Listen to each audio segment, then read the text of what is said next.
Well, in various states, there have been laws passed to protect the religious freedom of people. Where are you going to do that in Ohio?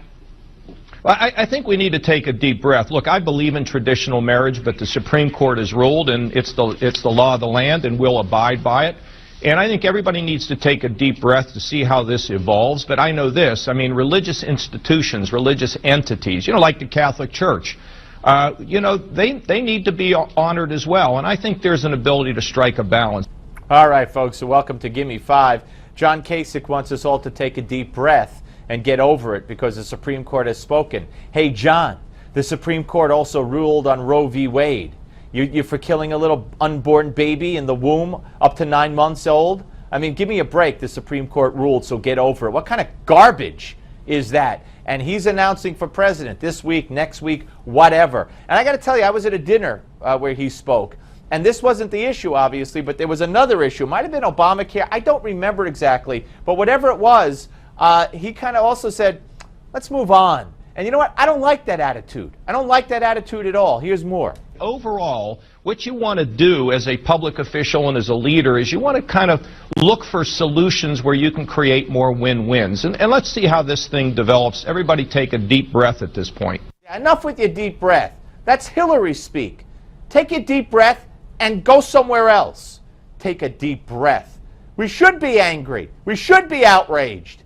Taking a deep breath and saying, well, Supreme Court ruled is not the answer. Sorry. Sorry, mister, I just want to get along with everybody. Sorry. And if you're going to do that on that, are you going to do that on Roe v. Wade? Are you going to do that on Obamacare? I say no. He says yes. More. Look, I've said what I said about my view on it, but I think there's so many other things now that we have to focus on. It's going to be job growth, defeating poverty, healing the division between races, coming up with an immigration solution that's going to be fair and is going to help people, rebuilding our national defense. That's where the energy ought to be focused on the things that we know are vital to strengthen our country, John. I'm trying to avoid your question, but frankly, my head is now moving in the direction of what we can do to solve problems here together. Yeah, well, let's solve this problem together. Let's solve the problem of the court, 5 justices, 2 of whom had performed gay marriages and never should have been taking the case on the court in the first place. Overriding the will of the people in state after state after state. More. First of all, I'm not avoiding it. I do believe in traditional marriage, but the court has ruled, and it's time to move on. I'd be clear about that. All right. Well, then there's Mike Huckabee. And what a contrast. And he's not alone. There are others. But what a contrast to John Kasich with Mike Huckabee. Watch. We're going to go back to traditional marriage.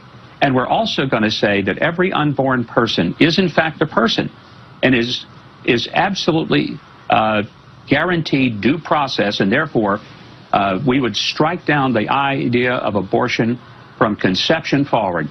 Is the left going to be okay to let the Supreme Court make that decision? Let me ask you this. Because based on the response this week, I think they have to say, yes, that's fine. When 5 lawyers on the Supreme Court make that... All right, make that, whatever, decision.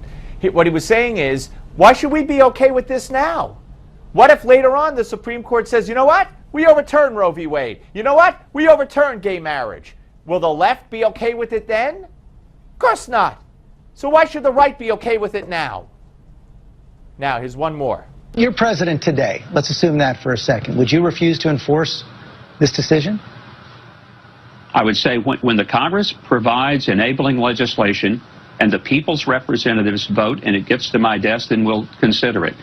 We've seen, though, something that is, I find very interesting. When the president lit up the White House the other night with rainbow colors, I guess that's his prerogative.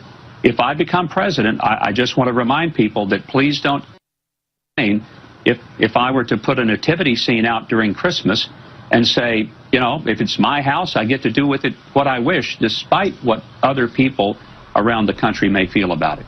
I love it, because Obama lit up the White House in a rainbow. And, of course, there'd be outrage if Huckabee did put a nativity scene. Good for you, Governor Huckabee, and all the Republicans who are sticking up for what's right. We're coming back.